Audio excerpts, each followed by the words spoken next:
Bonjour à toutes et à tous. Je voulais déjà commencer par te remercier Karim pour l'invitation. Forcément pour moi, et bon, comme tous les intervenants d'aujourd'hui, ça fait particulièrement plaisir de pouvoir revenir ici, même si je suis peut-être le cadet de la journée, et ça fait peut-être moins longtemps que les autres intervenants que j'ai quitté l'IUT. Mais en tout cas aujourd'hui, pour vous donner une petite idée de ce que je vais présenter avant de me présenter moi. Donc me présenter moi, mon parcours. Présenter le groupe pour lequel je travaille, donc qui est Colas, le leader mondial des travaux publics. Et ensuite, vous présenter mon rôle au quotidien dans cette entreprise-là, au service maintenance, qui est en fait, donc il y a eu un rebranding il n'y a pas longtemps, on va dire, la direction de la performance des équipements, parce que vous allez voir, on s'occupe de la maintenance, mais pas seulement. Donc, pour ma part, donc je m'appelle Benjamin Neuhardt, j'ai 25 ans. J'étais à l'IUT donc, de 2015 à 2017. Je me suis permis de mettre une petite photo de la promo à l'époque. Donc là, c'était pendant la semaine au ski. J'espère qu'elle existe toujours. C'était vraiment un bon moment. Du coup, après l'obtention de mon IUT, on va dire qui a vraiment développé mon appétence, on va dire, pour le technique et les métiers de l'industrie. J'ai poursuivi par une école d'ingénieur, du coup aux arts et métiers à Paris. Ça s'est fait via le concours, donc comme Fanny ce matin, par Ingénieur 2000, que je recommande. Du coup, ça m'a permis de joindre les arts et métiers, donc en génie industriel. Et la particularité ou pas, c'est que j'avais fait cette école donc en alternance avec l'entreprise Liebherr à Colmar. Donc là où on assemble les pelles sur chenilles de 12 à 100 tonnes.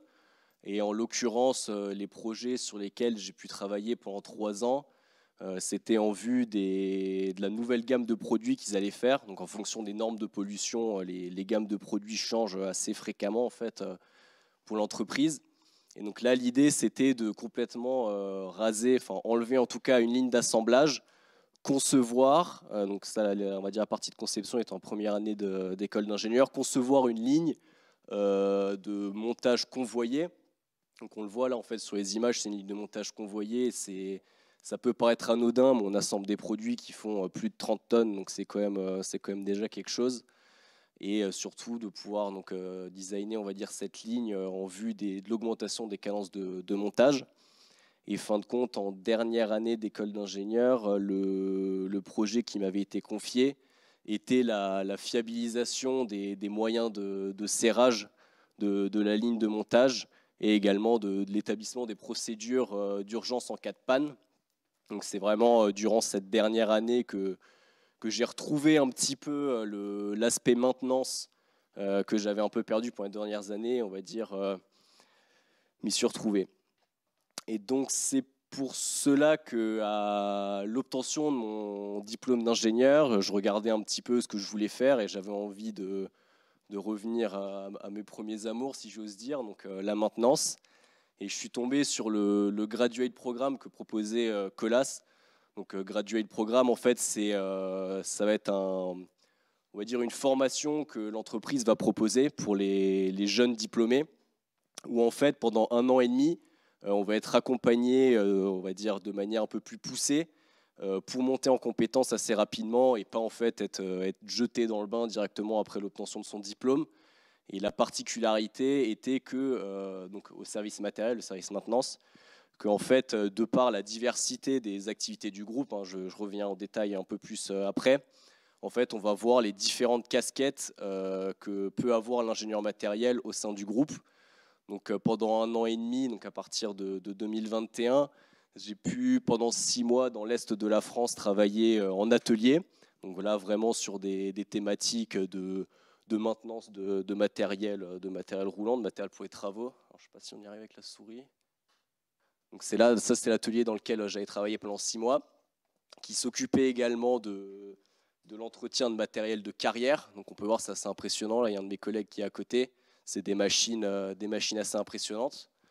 Ensuite, pendant 4 mois dans le sud-ouest, la maintenance de carrière. Donc là, c'est de la maintenance comme on peut avoir plus en tête l'idée, on va dire. Donc la maintenance des installations industrielles, comme on peut voir sur la photo en bas à droite. Ensuite, 4 mois en Île-de-France, puisque Colas a également une activité industrielle. Donc là, il s'agissait d'un projet de modernisation de centrales enrobées. Donc c'est les industries qui fabriquent finalement l'enrobé, hein, c'est ce qu'on voit sur le sol. Et donc là, c'était un projet qui visait à augmenter en fait les taux de recyclés, puisqu'on sait réutiliser la route pour en fabriquer de la nouvelle, si j'ose dire. Donc un projet sur une thématique industrielle. Et pour finir, j'ai eu la chance de partir 6 mois en Irlande, donc basé à Dublin.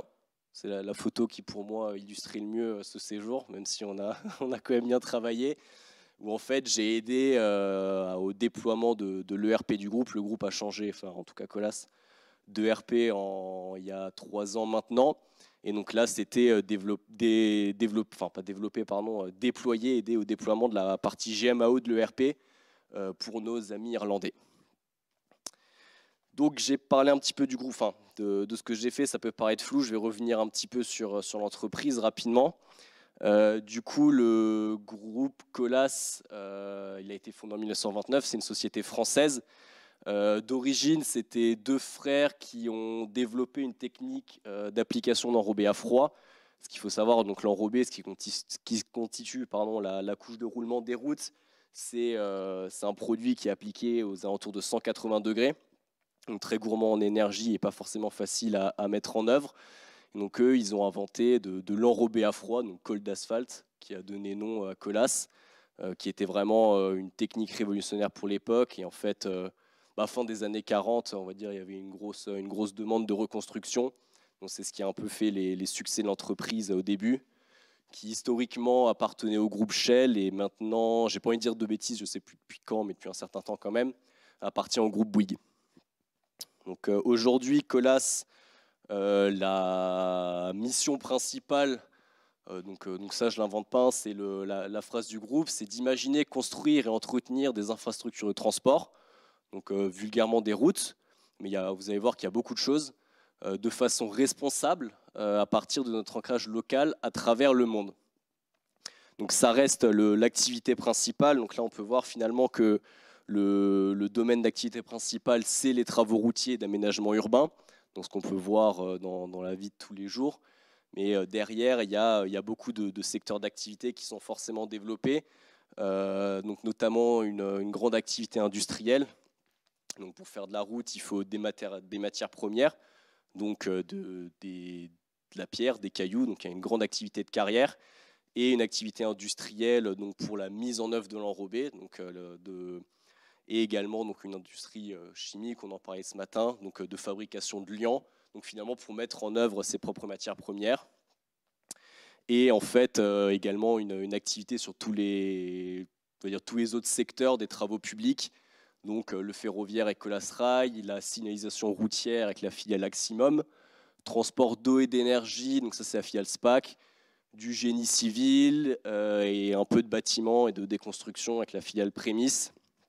Et en fait, au travers de tous ces domaines d'activité, on a forcément tous les métiers qui y sont associés, l'exploitation, les services supports et donc évidemment le matériel, donc là maintenant ce qui nous intéresse fortement aujourd'hui. Rapidement, je ne vais pas vous noyer avec tous les nombres, mais pour se rendre compte un petit peu de l'envergure de l'entreprise, en 2022, Colas, c'était 15,5 milliards d'euros de chiffre d'affaires, avec 55 000 collaborateurs au travers du monde. En fait, là, on voit bien que c'est une entreprise globale, le chiffre d'affaires. Donc ça, c'est assez récemment, finalement, que la part de chiffre d'affaires à l'étranger est devenue majoritaire. Donc c'est quand même une entreprise qui est très, très implantée en France, mais avec énormément d'opportunités à l'international. Donc on parlait de la France, un petit zoom sur les chiffres français. Donc c'est les chiffres de 2020. Donc c'était pas une année facile forcément, on s'en rappelle, mais c'est un peu pour avoir une grande vue sur l'implantation de Colas en France. Donc c'est beaucoup de collaborateurs et du coup beaucoup de machines. C'est pour ce qui nous intéresse. Donc pour ma part, j'évolue au sein du service, donc au service maintenance, qui finalement en fait ne s'occupe pas forcément uniquement de la maintenance, mais également de la partie conception, si je puis dire. C'est-à-dire que dans l'organisation de l'entreprise, donc que ce soit pour les investissements de matériel roulant pour les agences travaux, on va dire, ou les investissements des équipements industriels, en fait, c'est le service matériel qui va s'occuper, on va dire, qui va alléger l'exploitant de la tâche d'organiser tout cela. Donc, on en parlait souvent pendant tes cours, Karim. Donc là maintenant, c'est complètement intégré finalement à la conception, puisque c'est les gens qui maintiennent les facilités, qui les développent pas, mais en tout cas qui s'occupent des choix techniques. Évidemment, en étroite collaboration avec les exploitants, qui restent quand même les sachants et les utilisateurs finaux. Toujours quelques chiffres pour se rendre compte. Donc ça, c'est des données mondiales. Le service matériel au travers de la planète, c'est donc on voit 32 000 camions et véhicules, plus de 28 200 engins spécifiques, donc spécifiques au métier, donc qui vont être maintenus au travers de quasiment 500 ateliers au travers de la planète. On voit aussi un peu l'étendue de l'activité industrielle, donc 500 postes, 500 carrières, des dépôts bitume, et un petit chiffre aussi sur les émissions de carbone équivalent, donc 2 120 000 tonnes. Donc c'est ce que je vous expliquais un peu avant, donc les trois grands axes sur lesquels intervient le service matériel, donc la maintenance. Ça va être, je vais commencer par les activités industrielles, donc l'exploitation des matériaux donc nécessaires au remblai ou aux pierres qu'on va utiliser pour fabriquer l'enrobé.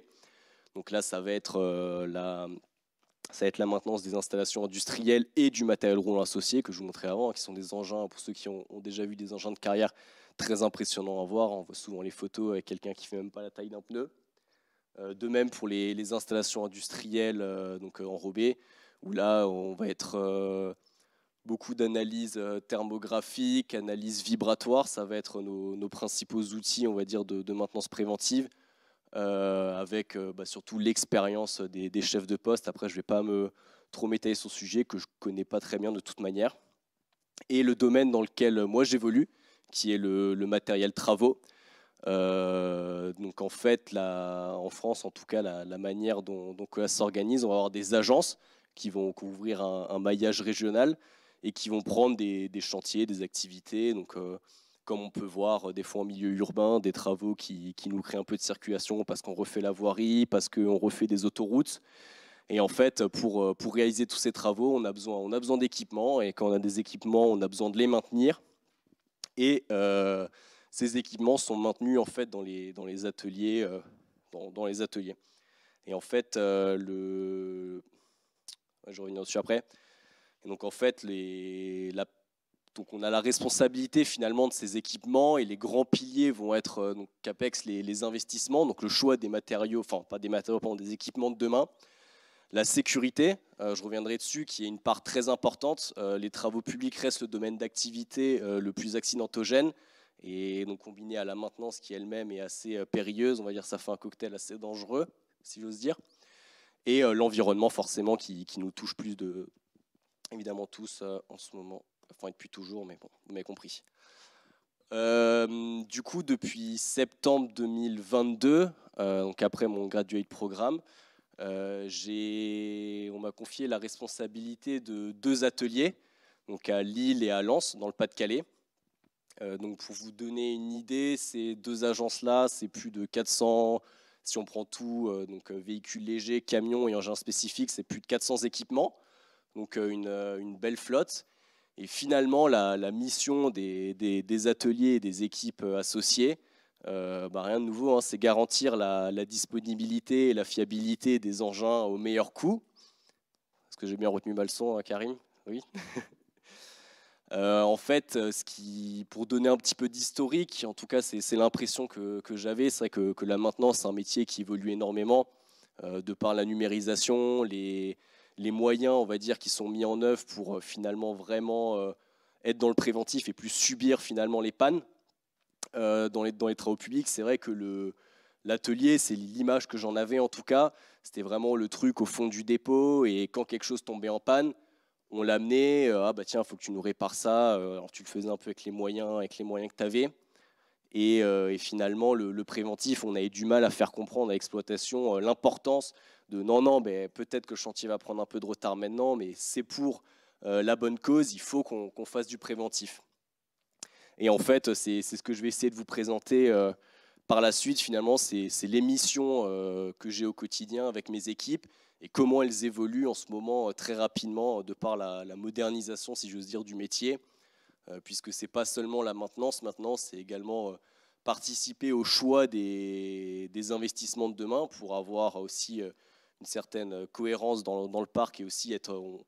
on est censé être les sachants et être force de proposition sur le matériel à utiliser. Et évidemment, suivre les dépenses. On a quand même une certaine notion de rentabilité, même si on n'entend toujours pas comme ça que la maintenance fait gagner de l'argent, mais c'est le cas. Donc, il y a cette notion pécuniaire. Donc, digitalisation des ateliers ou numérisation des ateliers. En fait, ça va être pour moi le grand axe qui est en train de se développer pour nous et qui nous aide en fait à mieux suivre la maintenance des ateliers. En fait, donc les enjeux qui sont vraiment de pouvoir suivre la maintenance préventive, de pouvoir surtout quand on a des machines vraiment disparates qui vont être sur un secteur géographique très élevé, il faut pouvoir suivre tout le préventif et surtout le réglementaire. Et pouvoir le faire au meilleur coût, au meilleur moment. Donc l'outil principal, c'est notre GMAO qui va permettre de suivre la maintenance préventive.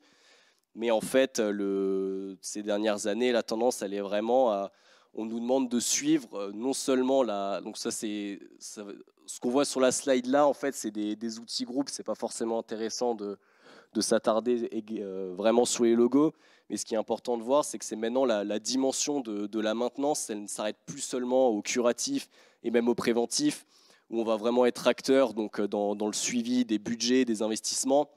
On va également être avec des outils tels que la télématique, donc qui vont être en fait des relevés d'informations des machines en temps réel, de pouvoir suivre le carburant qui est un grand centre de dépenses, mais aussi au cœur des stratégies d'entreprise de par la réduction du carbone, et aussi pourquoi pas de voir un peu des comportements et de travailler en fait avec les chauffeurs d'engins, de camions sur les habitudes et finalement utiliser le matériel au mieux. Avec forcément, donc là ce qu'on disait, c'est une entreprise à rayonnement mondial, de mutualiser les bonnes pratiques et en fait, d'essayer de voir qu'est-ce qui est bien fait à droite à gauche. Et c'est là qu'on se rend compte souvent, j'imagine, dans les grandes entreprises, qu'on a du mal finalement à bien centraliser les savoir-faire. Et des fois, quand les copains dans un autre continent font les choses bien, réussir à dire que ça, c'est une bonne pratique, il faut qu'on le fasse partout. Donc, je vous disais, il y a un aspect sécurité qui est très important dans les ateliers. En fait, en tant que responsable d'atelier, la mission, si j'ose dire, principale, elle est la garantie de la conformité du matériel. D'une part, parce qu'on a des obligations légales, de la même manière qu'une voiture doit passer son contrôle technique, les machines ont un certain nombre de contrôles réglementaires. Et en fait, ça a des fins de sécurité pour en fait utiliser du matériel en bon état. Et l'idée, c'est aussi d'être force de proposition finalement pour proposer du matériel vraiment en adéquation et aller un peu plus loin que le réglementaire pour proposer du matériel adapté aux tâches pour lesquelles ils vont être employés. Donc là, je passe rapidement dessus. Donc là, par exemple, la visite générale périodique qui est le contrôle obligatoire pour tous les engins. Évidemment, être très proche des utilisateurs, donc des conducteurs d'engins qui finalement ou autres. Donc les comportements, on se rend compte que c'est souvent quelque chose d'accidentogène. En fait, les collisions engins-piétons, ça reste, après les chutes de plein pied, le cas d'accident le plus fréquent. Donc là, je vais vous donner quelques exemples. Au final, nous, on agit en local et au niveau national. Donc d'installation d'équipements spécifiques finalement pour augmenter la sécurité encore de nos engins. Donc là à gauche on voit, bon ça c'est devenu un standard, mais des caméras qui permettent de voir à 360 degrés autour des engins, jusqu'à des systèmes qui sont asservis avec la machine. Donc dès qu'on détecte un obstacle, la machine va s'arrêter et matérialiser le danger. Donc là on peut voir c'est un finisseur, donc un applicateur d'enrobé. Où il y a des LED rouges en fait, qui vont indiquer quelles sont les zones de danger pour vraiment rendre vigilant tout le monde. Les chantiers, c'est des zones à forte coactivité. Les machines sont très volumineuses, donc beaucoup d'angles morts et tout ce qui y est associé. Je voulais également un petit peu parler de l'aspect environnemental, avec, on voit en bas à droite l'objectif moins 30% qui est celui fixé pour toutes les entreprises d'ici 2030, de réduire leur impact carbone de moins 30%. On voit ACT en dessous qui est la stratégie RSE de l'entreprise, j'en reparlerai un tout petit peu après. Mais au final, pour nous, en local, ça reste quelque chose de très important. En tant que responsable maintenance, on a aussi la gestion du carburant. C'est un énorme centre de dépenses. Forcément, tous les engins tournent au carburant fossile. Donc, c'est un énorme point d'économie, forcément, mais aussi de réduction d'impact carbone. Et c'est pour ça qu'on nous pousse à être innovants dans nos choix des machines de demain et également dans la gestion de nos déchets. On parlait de préventif, forcément ça va être beaucoup de vidange, donc quelles usines on va choisir et quels sont les prestataires qu'on va choisir pour la gestion de tous les déchets générés et forcément d'être en conformité avec la loi. Donc je parlais de la stratégie RSE de l'entreprise, en fait, qui se met juste en concordance avec les exigences gouvernementales.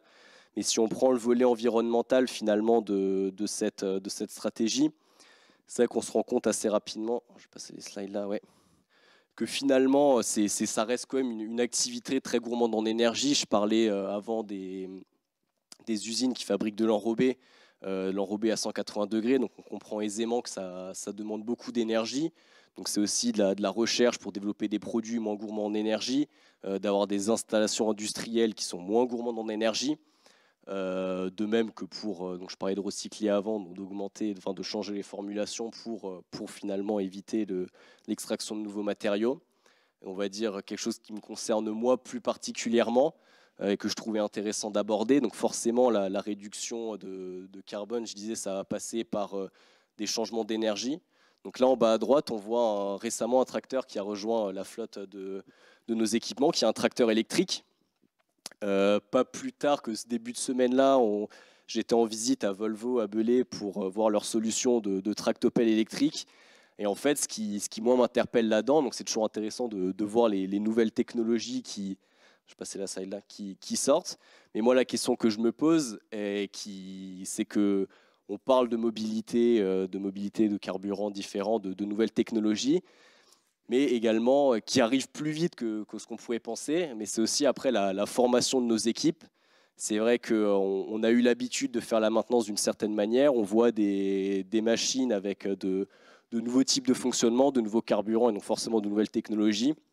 Et en fait, toutes les formations que ça implique, cette mutation de matériel qui va forcément amener à changer notre manière de maintenir les équipements et donc changer notre manière de maintenir les équipements et en fait toutes les formations qui y sont associées.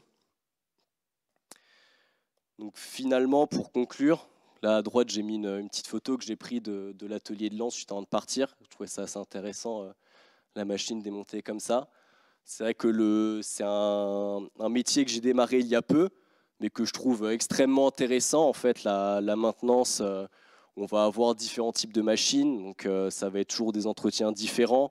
Les pannes, il faut pouvoir diagnostiquer, il faut pouvoir proposer des solutions. Et finalement, de voir que ce métier ne s'arrête pas que à la maintenance et pas que finalement être là quand on a besoin, mais également d'être force de proposition pour les équipements de demain et pour les choix à porter. Et donc pour tout ça, je pense que c'est vraiment un domaine très très intéressant et qui a de l'avenir. C'est pour ça que je me permets aussi de faire un peu de promotion. Tu le disais, Karim, mais je pense que tout le monde sera d'accord avec ça. C'est un secteur hyper tendu. Que ce soit dans mes ateliers ou chez des collègues de France, je sais qu'on cherche des mécaniciens, on cherche des techniciens, on cherche des ingénieurs en maintenance et on ne trouve pas forcément. Donc c'est une filière qui a de l'avenir pour sûr. Et si cette présentation a pu susciter de l'intérêt ou s'il y a des questions quelconques, je me ferai un plaisir d'y répondre. N'hésitez pas à voir les offres que peuvent être proposées par l'entreprise. Voilà, merci.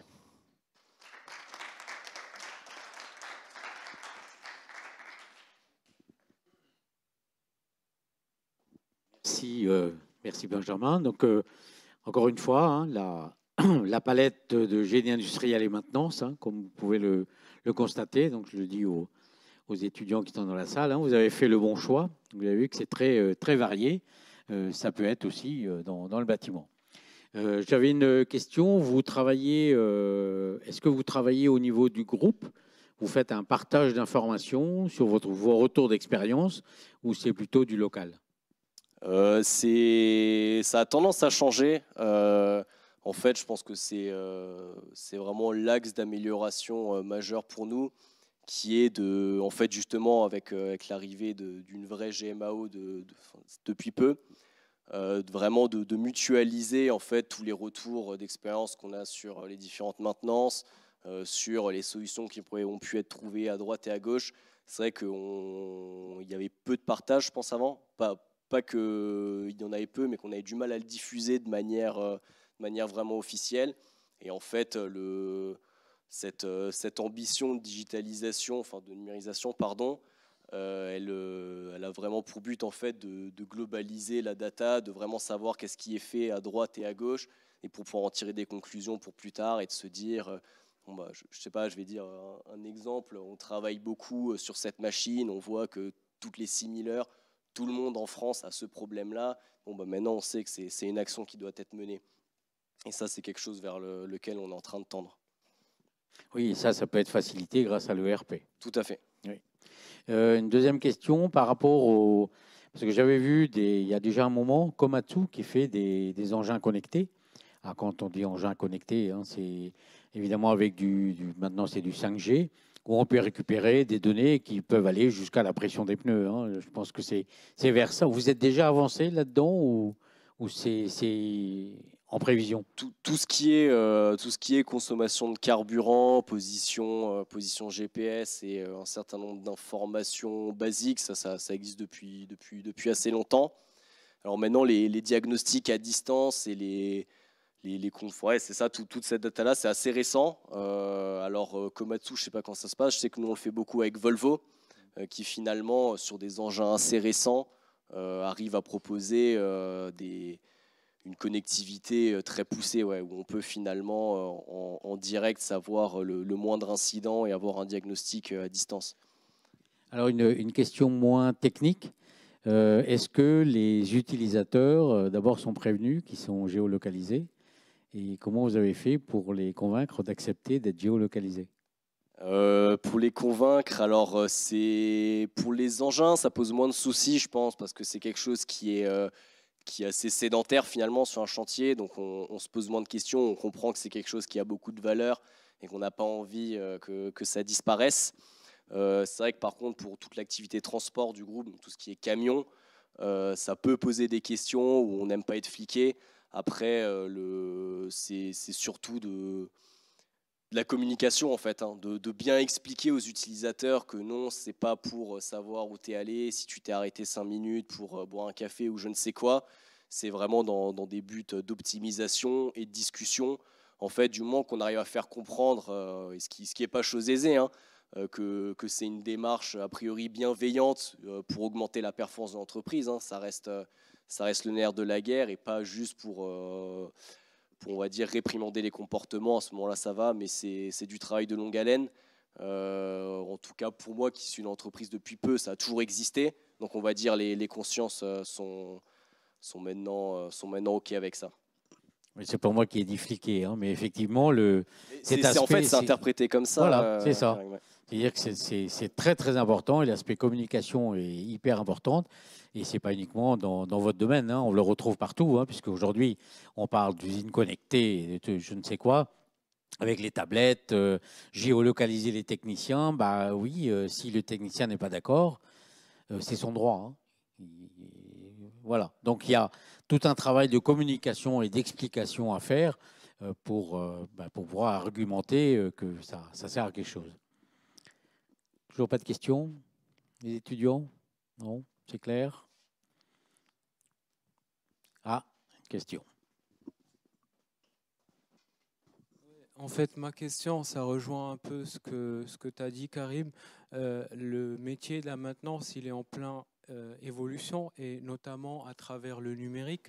Et on a parlé des objets qui sont connectés, les engins par exemple, mais le public qui est en face, les collaborateurs, ne sont pas forcément des jeunes ou qui ne sont pas ouverts au changement. Vous, en tant que jeune responsable de maintenance, comment vous faites pour convaincre ce type de public à s'engager avec vous dans un changement de comportement ou un changement d'une démarche? Ouais, c'est vrai que le public, je vais prendre les équipes avec lesquelles je travaille, c'est des gens qui bossent dans la maintenance depuis 15 ans, depuis des fois peut-être même plus, et qui en fait en très peu de temps ont vu le métier évoluer énormément. Il y a peu, j'ai donné des tablettes à mes équipes, c'est pas des choses avec lesquelles on a les habitudes de travailler. Après, c'est sûr qu'il faut un public ouvert au changement. Il faut réussir à faire comprendre quel est l'intérêt, ce qui peut être très difficile. Mais globalement, enfin en tout cas pour ma part, pour mon expérience personnelle, en tout cas, j'ai eu peu d'obstacles en fait à ce changement. Et c'est aussi, fin de compte, moi en tant que nouvel arrivant, en tant que nouveau jeune, c'est un peu la pierre que je peux leur apporter, de dire finalement, moi les gars, je compte sur vous pour votre expertise technique. Vous connaissez le métier, vous connaissez les engins. Ça, c'est votre job. Et moi, essayer de vous apporter finalement cette veille technologique qui va en fait nous aider à faire notre métier mieux, quoi. Et en fait, ouais, c'est ça, c'est cette numérisation qui des fois peut sembler excessive. Elle est quand même faite pour faciliter le métier et en améliorer la performance. Donc, si on le présente bien, tout le monde comprend aisément que c'est fait pour aider nos métiers. Oui, voilà, très souvent on parle de différences générationnelles, mais je crois que chacun a apporté, eux, ils ont à t'apporter leur expérience, Énormément, ouais. chose que tu ne trouveras pas dans les tablettes, hein. Ça, tu as raison. Ok, très bien. Merci beaucoup, je crois qu'on peut l'applaudir. Merci.